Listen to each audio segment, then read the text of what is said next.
Recipe দেখে কেউ নজর দিয়ে খাইতে আবার পেট ব্যথা করবে। আর এই রেসিপি রান্তে কি হলো বিস্তারিত বলবো আজকের এই ভিডিওতে।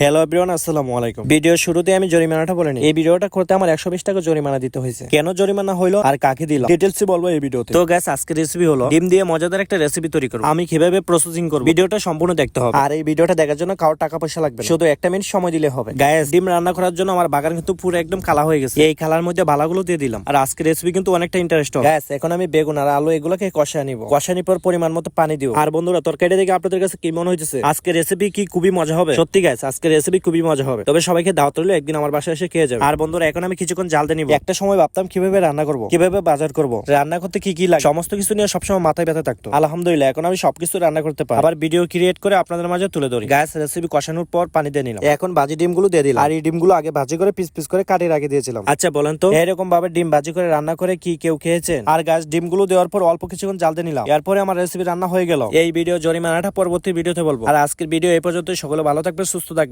আল্লাহ হাফেজ।